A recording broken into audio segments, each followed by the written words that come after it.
Before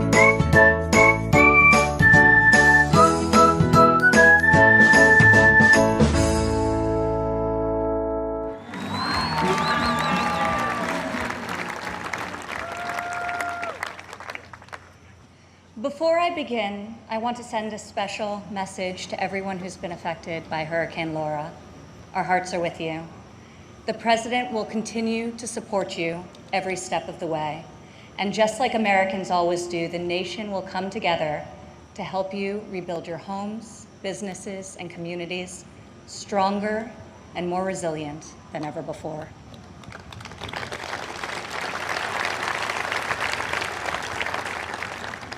Four years ago, I introduced to you a builder, an entrepreneur, an outsider, and the people's nominee for President of the United States. Tonight, I stand before you as the proud daughter of the people's president.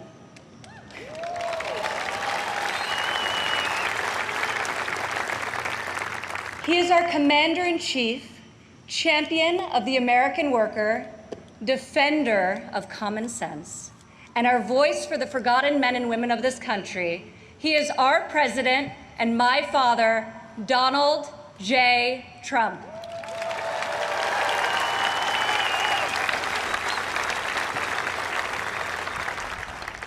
This evening, I want to tell you about the leader I know and the moments I wish every American could see. I want to tell you the story of a president who is fighting for you from dawn to midnight, when the cameras have left, the microphones are off, and the decisions really count. When Jared and I moved with our 3 young children to Washington, we didn't exactly know what we were in for, but our kids loved it from the start. My son Joseph promptly built Grandpa a Lego replica of the White House. The president still displays it on the mantle in the Oval Office right over there, so that he can show world leaders, just so they know he has the greatest grandchildren on earth. I agree. Over the last 4 years, we've learned a lot. I've seen in Washington it's easy for politicians to survive if they silence their convictions and skip the hard fights. I couldn't believe so many politicians actually prefer to complain about a problem rather than fix it.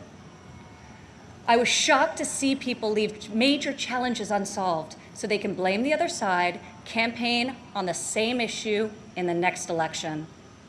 But Donald Trump did not come to Washington to win praise from the Beltway elites. Donald Trump came to Washington for one reason, and one reason alone: to make America great again.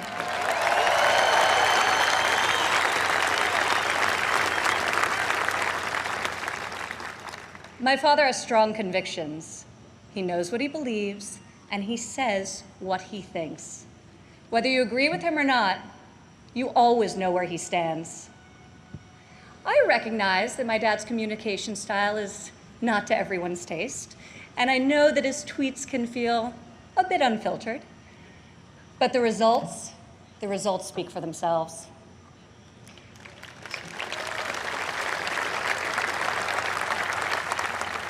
He is so unapologetic about his beliefs that he has caused me and countless Americans to take a hard look at our own convictions and ask ourselves, what do we stand for?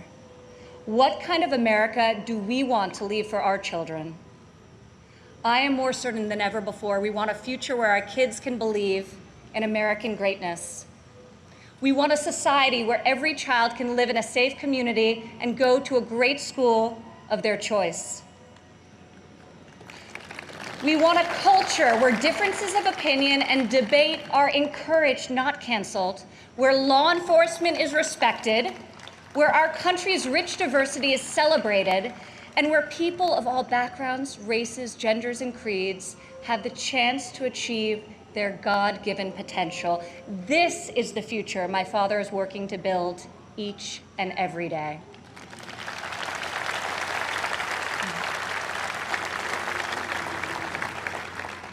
Building, after all, is what he's done his whole life.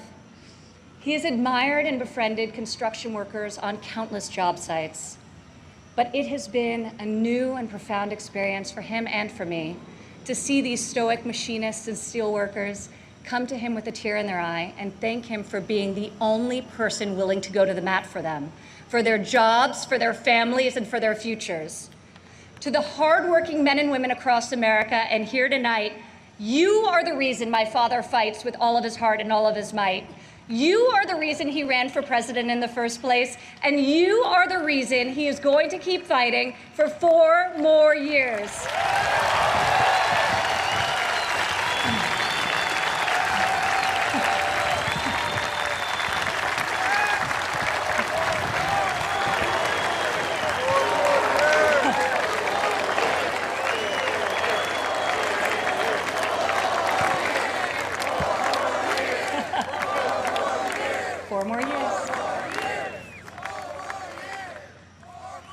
I remember one evening in early February of 2018, we were in the Oval Office with my father's top economic advisors, and the president was pushing to keep the promise he made to renegotiate the bad trade deals that had gutted millions of middle-class jobs.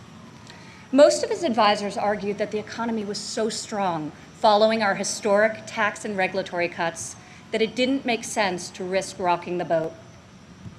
After the meeting, as I walked with my father back towards the residence, he said, "You know, the reason this has never been done before is because our leaders haven't had the guts. When the economy is good, they settle for good, and when things are bad, they don't have the will or ability, so they kick the can until it's someone else's problem." He was right. If my father didn't take on these fights, no one would. In the months that followed, President Trump refused to settle for a good deal. He wanted a great deal, and ultimately, that is exactly what we got.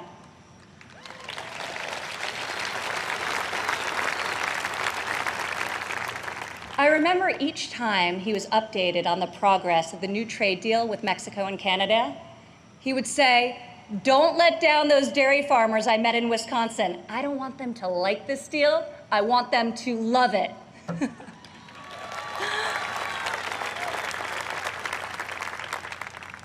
Today, in the midst of this unprecedented global pandemic, it's more clear than ever that our president was absolutely correct to take on trade when he did and bring our jobs, our factories, and our life-saving medicines back to the USA.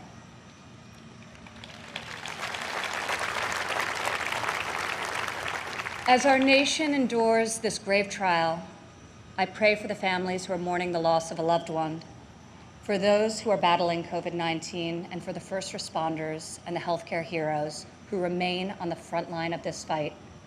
The grief, sorrow, and anxiety during this time is felt by all. I've been with my father, and I've seen the pain in his eyes when he receives updates on the lives that have been stolen by this plague. I have witnessed him make some of the most difficult decisions of his life. I sat with him in the Oval Office as he stopped travel to Europe. I watched him take the strongest, most inclusive economy in a lifetime, the lowest unemployment in a half century, and the highest wage increase for working families in decades, and close it down to save American lives. It is why our president rapidly mobilized the full force of government and the private sector to produce ventilators within weeks, to build the most robust testing system in the world, and to develop safe and effective treatments, and very, very soon a vaccine. My father isn't deterred by defeatist thinkers. The word impossible, well, it only motivates him. Donald Trump rejects the cynical notion that this country's greatest achievements are behind us. He believes that nothing is beyond our reach and that the best is yet to come.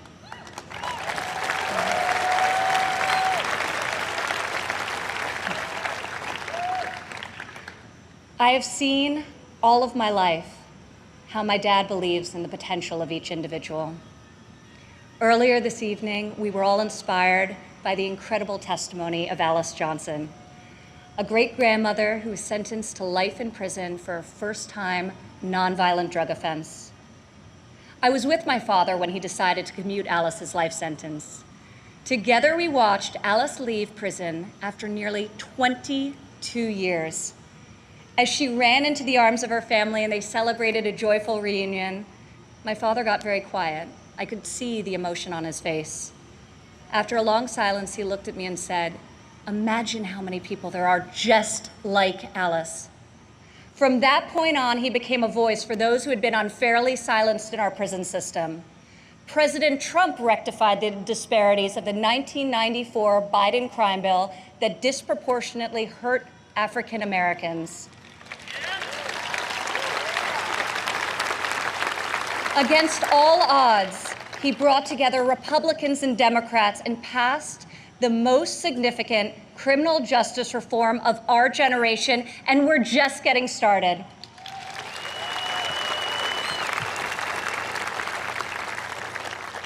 My father did not campaign on this issue. He tackled this injustice because he has a deep compassion for those who have been treated unfairly. More than rhetoric and political prose, the ability to build consensus and achieve bipartisan success will help heal our country's racial inequities and bring us forward together. President Trump is advancing the American values of work and family. 4 years ago in Cleveland, I said President Trump would deliver for working women. Last year, over 70% of all new jobs were secured by women.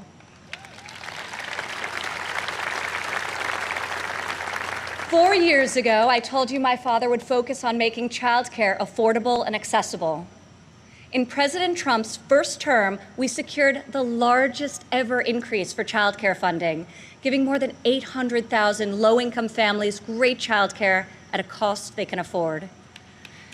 As part of Republican tax cuts, in 2019 alone, our child tax credit put over $2,000 into the pockets of 40 million American families.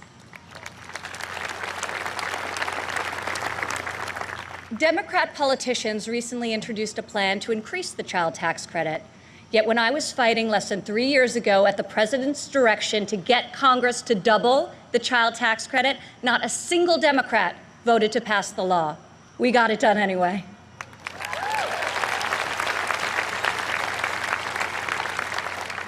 Four years ago, I promised that President Trump would support mothers in the workforce. In his first year in office, he signed into law the first ever national paid leave tax credit. Today, 8 million more Americans have access to this benefit. 4 years ago, I said that Americans needed an economy that permits people to rise again. During President Trump's first 3 years in office, 72% of all new jobs went to Americans who had been outside of the workforce. 4 years ago, I told you I would fight alongside my father, and 4 years later, here I am.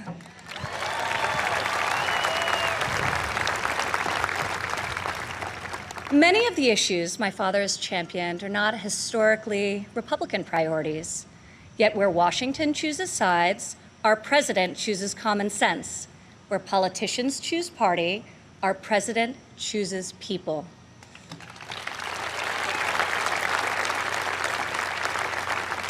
Since the day he took the oath of office, I've watched my father take on the failed policies of the past and do what no leader has done before.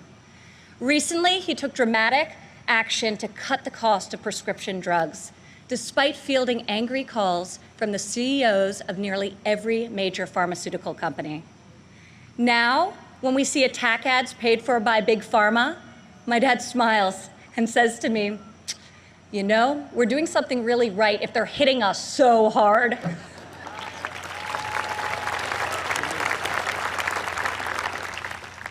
This spring, our president saw that American crops were going to waste because food supply chains were disrupted by the virus. He directed Secretary Perdue and me to find a way to get this nutritious food, fresh fruit, vegetables, meat, and dairy, to families most in need. Within a matter of days, we launched the Farmers to Family Food Box program, which has now delivered over 100 million meals into the hands of American families.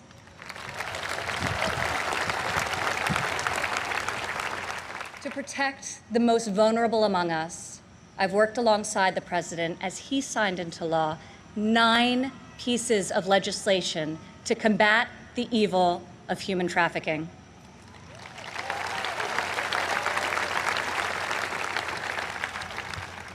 I've stood by my father's side at Dover Air Force Base as he's received our fallen heroes, and each time it has steeled his resolve to finally stop the endless foreign wars.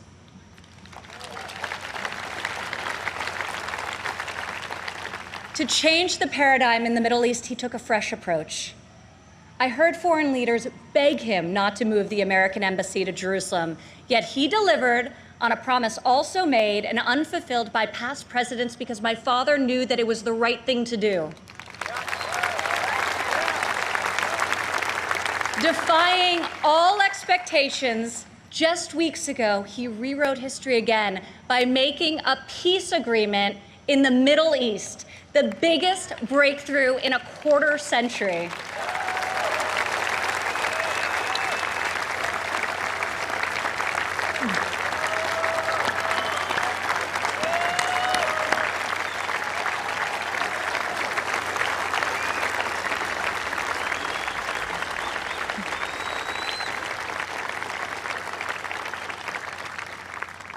For the first time in a long time, we have a president who has called out Washington's hypocrisy, and they hate him for it. Dad, people attack you for being unconventional, but I love you for being real, and I respect you for being effective. Our president refuses to surrender his beliefs to score point with the political elite. To my father, you are the elite. You are the only people he cares about scoring points with. If these problems were easy to solve, previous presidents would have done so. But you don't achieve different results by doing things the same way. Washington has not changed Donald Trump. Donald Trump has changed Washington.